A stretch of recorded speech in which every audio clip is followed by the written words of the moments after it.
Welcome to everyone to our channel Red Tech.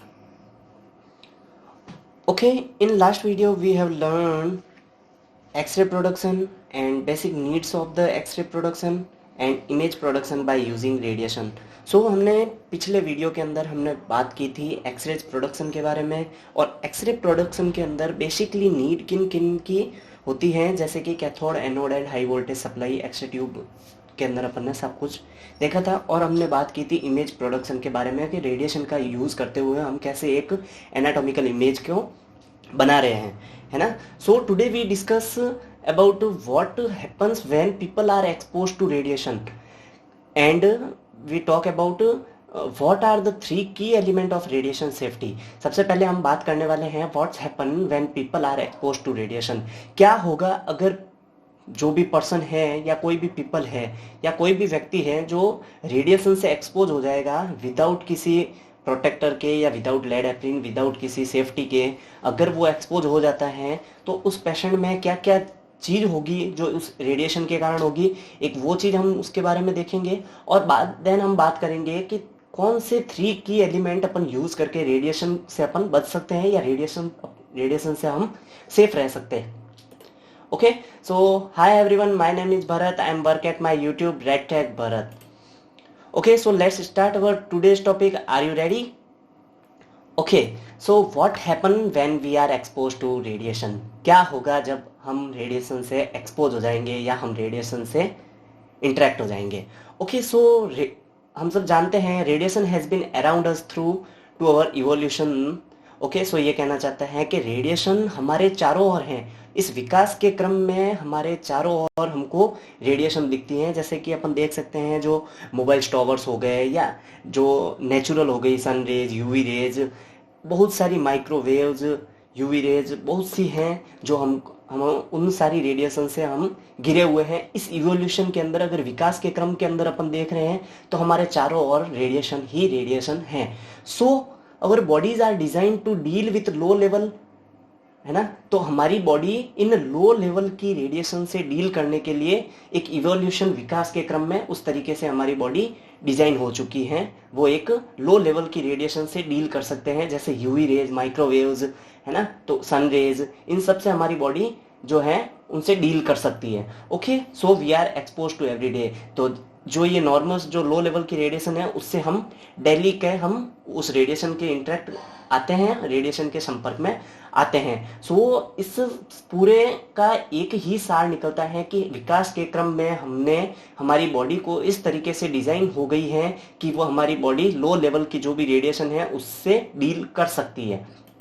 Okay, सो अब हमने बात की लो लेवल की रेडिएशन से हम हमारी बॉडी डील कर सकती है, तो इट मीन्स ये हो गया कि लो लेवल्स की रेडिएशन हमारे लिए किसी नुकसानदायक नहीं हो गई, यानी हमारी वो बॉडी को नुकसान नहीं कर सकती। लेकिन too much radiation can damage tissue by changing cell structure and damaging DNA. क्या कह रहा है कि अगर वही रेडिएशन बहुत अधिक मात्रा में है, okay, so radiation can damage tissue, आपके टिश्यू को डैमेज कर सकता है। किस तरीके से? वो आपके सेल में चेंजेस ला सकता है, उसके स्ट्रक्चर के अंदर चेंजेस आ सकते हैं, एंड डैमेज डीएनए, और वो डीएनए को डैमेज कर सकता है जिससे हमारे जेनेटिक चेंजेस भी आ सकते हैं। Okay, so this can cause serious health problem including cancer. तो यही जो है क्या चीज, जो ये मच रेडिएशन से हम एक्सपोज हो रहे हैं तो हमारे ये सीरियस हेल्थ प्रॉब्लम्स हमको दे सकता है, जिससे हमारी बॉडी को कैंसर्स भी हो सकता है इंक्लूडिंग कैंसर्स। ओके, सो सेल डैमेज हो गया और डीएनए डैमेज हो गया एंड इंक्लूडिंग कैंसर की अपन ने बात कर ली है। तो ये कहना चाहता है कि लो लेवल्स की रेडिएशन के लिए हमारी बॉडी डील कर सकती है, लेकिन अगर वही रेडिएशन बहुत अधिक मात्रा में है तो हमारे टिश्यू, सेल्स और डीएनए को डैमेज कर सकता है, और इंक्लूडिंग हमारे सेल्स में सेल्स भी और कैंसर्स भी कर सकता है। Okay, but to much radiation can cause acute health effect such as skin burn, radiation sickness like vomiting and headache and abdomen pain. Okay, and long term health effect such as cancer, infertility and genetic disease. So ये कहना चाहता है कि जब हम बहुत अधिक मात्रा की रेडिएशन के संपर्क में आते हैं तो वो हमारी बॉडी के अंदर एक्यूट हेल्थ इफेक्ट प्रोड्यूस कर देते हैं। एक्यूट हेल्थ इफेक्ट में आते हैं जो स्किन बर्न्स हो गया या रेडिएशन सिकनेस वॉमिटिंग उल्टी होना, है ना, जैसे कि अपन कह सकते हैं कि एब्डोमन पेन और वॉमिटिंग होना, है ना, तो ये सारे इसमें रेडिएशन सिकनेस के अंदर आते हैं। And long term health effect अपन कहें, लॉन्ग टर्म यानी बहुत अधिक समय के बाद अपन को जो देखने के लिए मिलते हैं, तो इसमें आ गया कैंसर, इनफर्टिलिटी, जेनेटिक डिजीज। तो ये सारे हमें एक बहुत ही अधिक मात्रा में या हाई अमाउंट में रेडिएशन अपन को मिलने से ये इफेक्ट अपन को देखने को मिल सकते हैं। ओके, एंड जब हम बात करते हैं, अभी अपन ने बात की कि लो लेवल के रेडिएशन की, but if exposure is to low level of radiation in the environment does not cause immediate health effect. अगर इन्वायरमेंट के अंदर या हम किसी लो लेवल की रेडिएशन से एक्सपोज होते हैं तो ये हमारी बॉडी के लिए इतना इमीडिएट हेल्थ इफेक्ट उत्पन्न नहीं करते हैं। ओके, सो एक बात हमको सीखने को मिली कि जो लो लेवल की रेडिएशन है उससे हमको इतना नुकसान नहीं है जितना कि हमें बहुत अधिक मात्रा में रेडिएशन से है। ओके, और वो जो रेडिएशन हैं जब अपन हाई एक्सपोजर से एक्सपोज हो रहे हैं तो वो हमारे पास एक्यूट जो हेल्थ इफेक्ट आ रहे हैं वो प्रोड्यूस कर रहे हैं, एक्यूट हेल्थ इफेक्ट हो गया। और जो हम लो लेवल्स की हैं तो उसमें इमीडिएट कुछ भी कॉज नहीं होगा। ओके, तो हेल्थ इफेक्ट जो भी होंगे वो इमीडिएट नहीं होंगे। तो इमीडिएट जो हेल्थ इफेक्ट नहीं होंगे तो आगे जाके वो बड़े हो सकते हैं लेकिन इमीडिएट नहीं होंगे और वो उस हेल्थ से अपन डील कर सकते हैं। ओके, सो अब हम बात करने वाले हैं कि and the radiation amount of the damage depend on many factors. अब जब अपन ने बात कर ली कि जो हमारी जो सेल्स हैं वो हमारी बॉडी को डैमेज कर सकती हैं, तो डैमेज करने के लिए कुछ ऐसे फैक्टर्स होते हैं कि जिन फैक्टर्स के कारण हमारी बॉडीज में जो हमारी रेडिएशंस है वो हमें ज़्यादा इफेक्ट कर रही है, या कौन से ऐसे फैक्टर्स हैं जो हमें इस रेडिएशन से ज़्यादा इफेक्ट कर रही है। Okay, and the amount of damage depend on many factors. तो ये बहुत से फैक्टर्स पे डिपेंड करता है टाइप ऑफ रेडिएशन। सबसे पहले हम टाइप ऑफ रेडिएशन में देखेंगे तो रेडिएशन किस टाइप की है। शॉर्ट वेवलेंथ की रेडिएशन जैसे एक्सरे हैं, गामा रेज हैं, तो गामा जो है वो बहुत अधिक शॉर्ट वेवलेंथ की हैं, वो बहुत ज़्यादा पेनिट्रेट होकर वो बहुत ज़्यादा नुकसान करती हैं। सो एक्सरे भी नुकसान करती हैं पर किस गामा रेज की तुलना में एक्स रेज कम नुकसान करती है। ओके, तो टाइप ऑफ रेडिएशन देखेंगे कि किस तरीके की टाइप ऑफ रेडिएशन है, गामा रेज है या एक्स रेज है, उस पर डिपेंड करेगा। एंड देन हम बात करेंगे अमाउंट ऑफ रेडिएशन। रेडिएशन का कितना अमाउंट उस बॉडी को लगा है या उस ऑब्जेक्ट को लगा है जो बॉडी जिससे इफेक्ट में आई है रेडिएशन के। ओके, सो हम बात करेंगे सेंसिटिविटी ऑफ अवर बॉडी। हमारी बॉडी की सेंसिटिविटी कैसी है। हमारी बॉडी की सेंसिटिविटी एज के साथ भी डिपेंड करती है, प्लस किसी का इम्यून सिस्टम अगर वीक होता है तो उस पर भी डिपेंड करता है। तो सेंसिटिविटी ऑफ अवर बॉडी ये हमारे खुद का एक नेचुरल फैक्टर्स हैं कि किसकी बॉडी की जो सेंसिटिविटी है ज़्यादा है, किसकी सेंसिटिविटी कम है, तो सेंसिटिविटी पे डिपेंड करता है।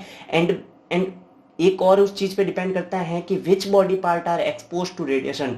बॉडी का कौन सा पार्ट रेडिएशन से एक्सपोज हुआ है। जो रेडिएशन की गाइडलाइन है, रेडिएशन सेफ्टी की गाइडलाइंस या रेडिएशन के बारे में बताने की जो गाइडलाइंस है उनमें बता रखा है कि जैसे ह्यूमन बॉडी के कुछ ऐसे पार्ट्स होते हैं, जैसे मेल्स के अंदर टेस्टिस हो गया, थाइमस हो गया, एंड फीमेल्स के अंदर बात करें तो ओवरी हो गया।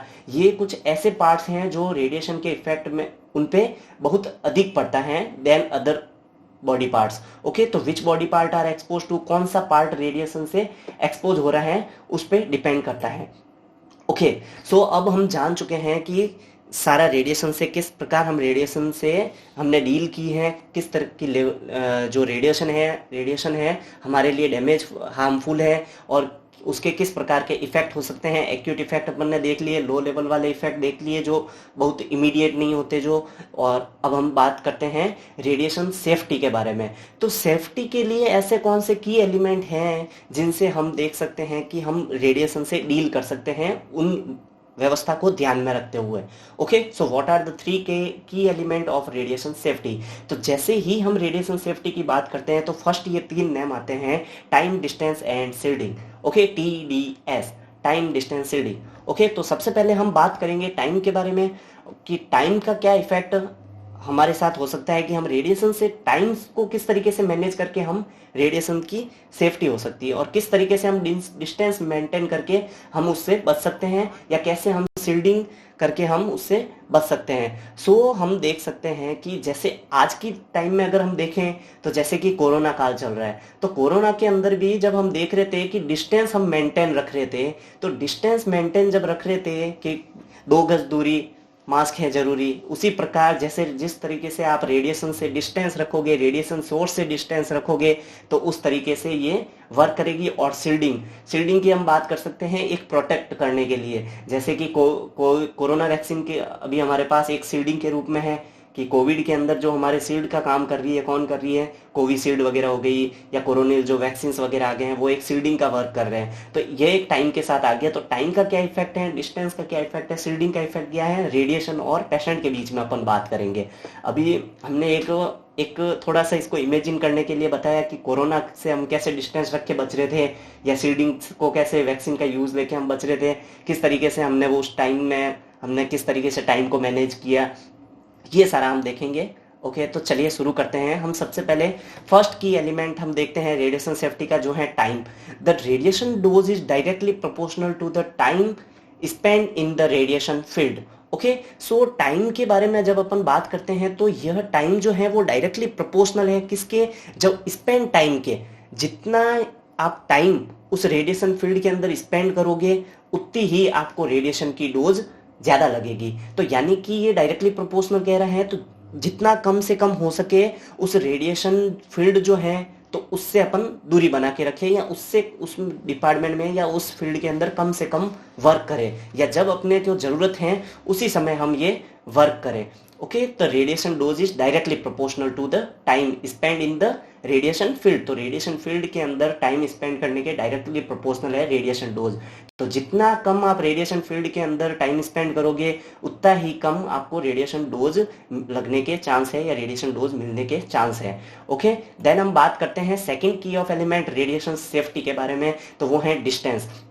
जी, distance, the intensity of EM radiation. EM radiation हमने लास्ट पिछले वीडियो में देखा है, electromagnetic radiation like X rays and gamma rays. Okay, the intensity of electromagnetic radiation is inversely proportional to the square of the distance from the source. Okay, so ये क्या कह रहा है कि जो इंटेंसिटी होती है किसकी, इलेक्ट्रोमैग्नेटिक रेडिएशन की, ये इनवर्सली प्रोपोर्शनल है किसके, डिस्टेंस के स्क्वायर के। ओके, सो ये बात कर रहा है कि अब हम इसको एक इस तरीके से ये है एक इनवर्स स्क्वायर लॉ, जिसको हम इनवर्स स्क्वायर लॉ भी कहते हैं। ये क्या करता है कि जैसे ही हम एक्सरे सोर्स से डिस्टेंस को डबल करेंगे, है ना, जैसे ही हमने डिस्टेंस को डबल किया तो जो रेडिएशन होगी वो 4 गुना कम हो जाएगी। यानी कि when we double distance, radiation जो है dose reduce by a factor 4। Okay, तो 4 गुना कम हो जाएगी। जैसे ही हमने डिस्टेंस डबल की उसकी रेडिएशन की डोज 4 गुना कम हो गई। ओके, इसको इनवर्स स्क्वायर के लॉ से भी जानते हैं। ओके, एंड देन हम बात करते हैं third key of element radiation safety. Third key shielding. Okay, the material that attenuate the radiation exponentially is called shield. Okay, तो वह जो मटेरियल जो रेडिएशन को तेजी से या हाथों हाथ, जो अपन एक वर्ड कहते हैं, यानी एक्सपोनेंशियली यानी तेजी से, रैपिड, है ना, उसको क्या कर रहा है, रेडिएशन को एटीन्यूएट कर रहा है, यानी उसको पेनिट्रेट होने ही नहीं दे रहा है। Okay, so is called sealed. तो उनको अपन सील्ड कहते हैं। सील्ड यानी वो उसको पेनिट्रेट ही नहीं होने देगा, है ना। तो सील्ड के रूप में हम कौन कौन से इक्विपमेंट वगैरह यूज लेते हैं, जैसे लेड एप्रिन हो गया। लेड एप्रिन अपन वियर करके कोई भी रेडियोलॉजिकल प्रोसीजर वगैरह है, या जब हम रेडिएशन फील्ड में वर्क कर रहे हैं तो लेड एप्रिन पहन के अपन वर्क करते हैं, तो ये एक सील्ड का काम करता है। Okay, and metallic shield. Metallic shield अपन कह सकते हैं लाइक जो बैरियर्स होते हैं, जो डिपार्टमेंट्स के अंदर बैरियर्स, जो पेशेंट को रेडिएशन से एक्सपोज होने से बचाता है, प्लस जो स्टाफ है जो वहां पे वर्क कर रहा है वहां पे उसको एक्सपोज होने से या रेडिएशन के लगने के चांस को कम करता है। ओके, अभी जब हम देख रहे हैं फर्स्ट, सेकंड एंड थर्ड की एलिमेंट, हम इन की एलिमेंट्स के बारे में डिस्क्राइब के रूप में अगर पढ़ेंगे, या हम उसको पूरा ही डिराइव करके पढ़ेंगे हमारे नेक्स्ट वीडियो के अंदर। टाइम, डिस्टेंस एंड शील्डिंग, इन तीनों के लॉ, प्रिंसिपल और क्या फॉर्मूलाज वगैरह हैं, जो proportional, directly proportional, inversely proportional, ये सारे हम अपने नेक्स्ट वीडियो के अंदर देखेंगे। टाइम, डिस्टेंस एंड शील्डिंग, जिसमें inverse square law, shielding material कौन कौन से हो गए, या शील्डिंग कैसे वर्क कर रही है, जैसे टीवीटी मटेरियल, एचवीटी मटेरियल, जो थिन वैल्यू लेयर हैं, 10th वैल्यू लेयर हैं, है ना, तो उनके बारे में अपन देखेंगे। प्लस टाइम किस तरीके से अपन मैनेज करके या किस तरीके से टाइम वर्क करता है उसके बारे में हम हमारे नेक्स्ट वीडियो के अंदर देखेंगे, जो आपको जल्द से जल्द हम प्रोवाइड कराएंगे।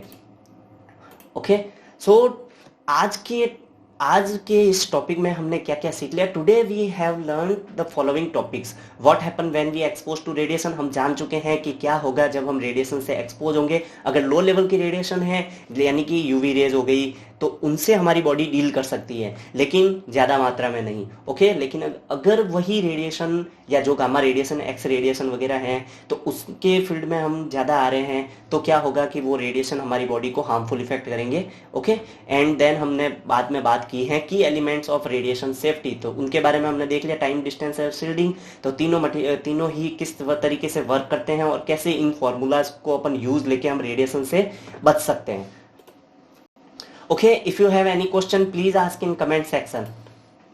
Okay, hope you enjoy that. If you like this video, please like, comment and subscribe. Thank you.